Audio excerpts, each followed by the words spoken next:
할렐루야 친구들, 오늘도 십사가 넘어서 구원하셨느니라 우리 공과 공부 함께 시작해 보도록 하겠습니다. 함께 기도하고 시작하겠습니다. 두 손 모으고 함께 기도하겠습니다. 사랑의 하나님 감사합니다. 오늘도 우리를 구원하시고 함께 하시는 주님을 기대하며 이 시간 공과 공부를 시작합니다. 우리 친구들에게 정말 우리를 구원하신 그 하나님이 어떤 하나님이신지 알아갈 수 있는 은혜를 허락하여 주시옵소서. 우리와 함께 하시는 주님을 기대하며 예수님의 이름으로 기도드립니다. 아멘. 오늘 14가 오늘 말씀을 듣고 여러분 생각나는 단어나 문장으로 오늘 말씀을 한번 정리해 보면 좋을 것 같아요.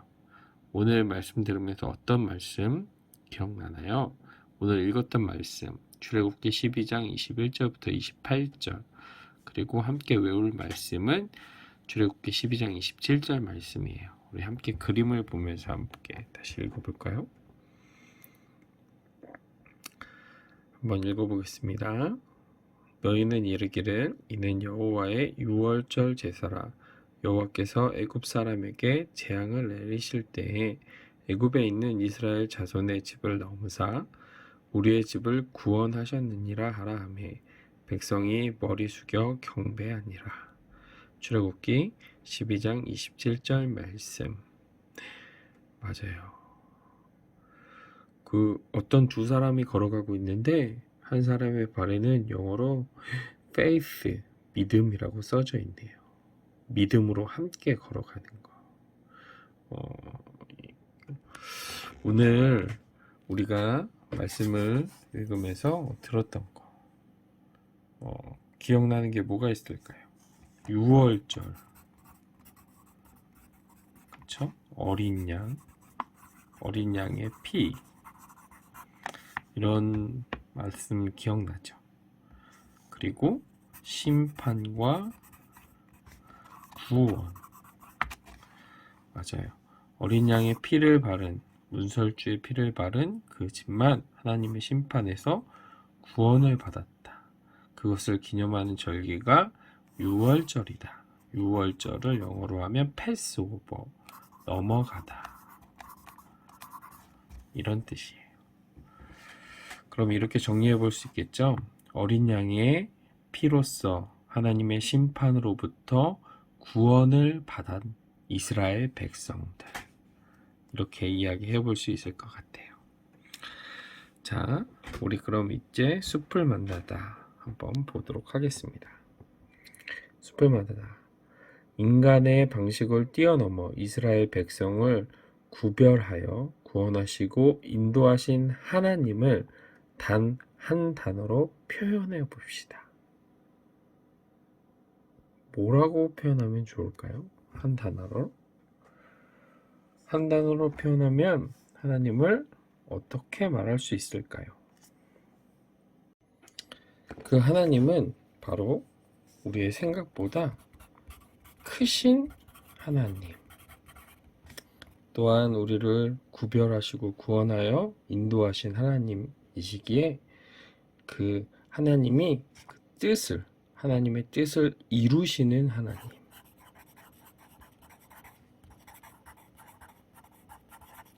이렇게 한번 표현해 볼 수 있겠죠? 네, 하나님이 우리를 구별하여 주시고 하나님의 심판 가운데서 구원하신 크신 하나님이시라는 거, 우리 친구들이 꼭 기억했으면 좋겠고, 이 구별에 대해서 하나님이 우리를 구별하여 주시고 구원하여 주신 것에 대해서 우리 나무를 보다 그 영상을 한번 같이 보도록 하겠습니다. 추위에 떨고 있는 한 노숙자.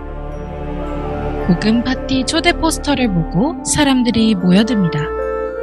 입구 앞까지 왔지만 들어가지 못하고 망설이는 노숙자. 그런데 그의 눈에 안내문이 들어옵니다.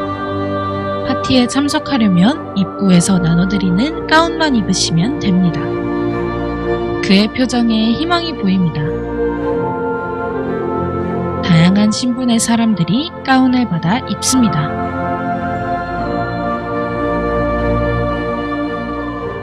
저도 입어도 됩니까?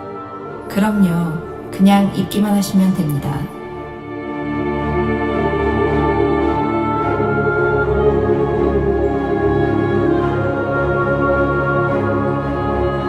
다른 조건 없이 주는 가운만 입으면 되는 파티.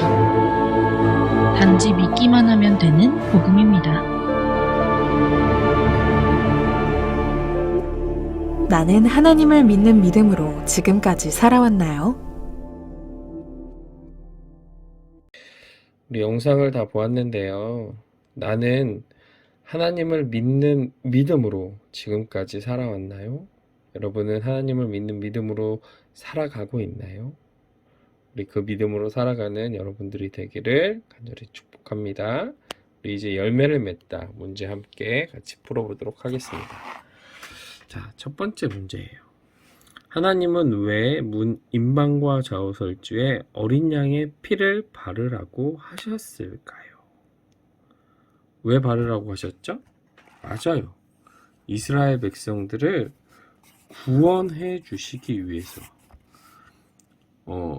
어린 양의 피를 바른 그 임방과 좌우설주에 어린 양의 피를 바른 집만 하나님의 심판 가운데서 구원을 받을 수 있었어요. 이거를 구별 또는 구별하여 주셨죠. 피를 안 바른 집은 어떻게 되었을까요? 하나님의 심판을 받게 된 거예요. 그러기에 하나님은 이스라엘 백성을 하나님의 심판 가운데서 구원하시기 위해서, 구별하시기 위해서 어린 양의 피를 바르라고 하셨어요. 내가 만약 하나님의 말씀을 따라 임방과 좌우설주에 어린 양의 피를 바르는 사람이었다면 그 피를 바르는 동안 무슨 생각을 했을까요? 여러분이라면 무슨 생각을 했을 것 같아요? 피를 바르면서. 그렇죠. 이 피가 없었으면 어떻게 됐을까? 이 피를 바르지 않으면 어떻게 될까? 하나님의 그 크신 은혜와 사랑, 또 그것을 깨닫게 해주시고 말씀해 주시는 그 하나님의 사랑에 감사하지 않았을까요? 먼저는 감사했을 거고, 또 피를 바르면서 원래는 내가 받아야 할 심판이었는데 나 대신 누가 죽었죠? 그렇죠. 어린 양이 희생했잖아요. 그 희생에 대한 감사, 고마움, 그런 감정도 들었겠죠? 자, 이제 세 번째 문제로 넘어가겠습니다. 어린 양의 피로 나를 구별하시고 구원하신 하나님께 감사의 고백을 써봅시다. 여러분, 이것은 여러분이 직접 써봤으면 좋겠어요. 여러분을 죄 가운데서, 여러분을 사망과 죽음의 권세 가운데서 구원하신 예수 그리스도를 이 땅 가운데 보내주신 하나님, 그 하나님의 은혜에 감사하며 여러분의 마음을 담아 함께 여러분의 마음을 담아 이 시간 글로 또 말로 고백해 보기를 원합니다.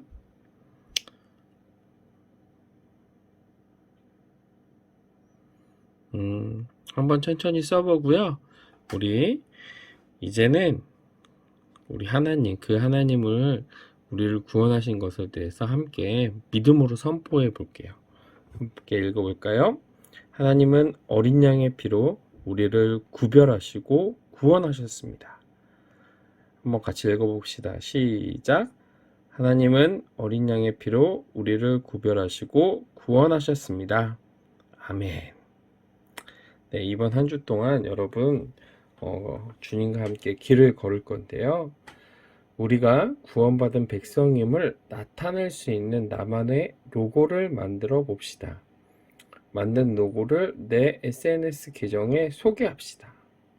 여러분, 옆에 보면 물고기 모양의 로고가 있어요. 그죠?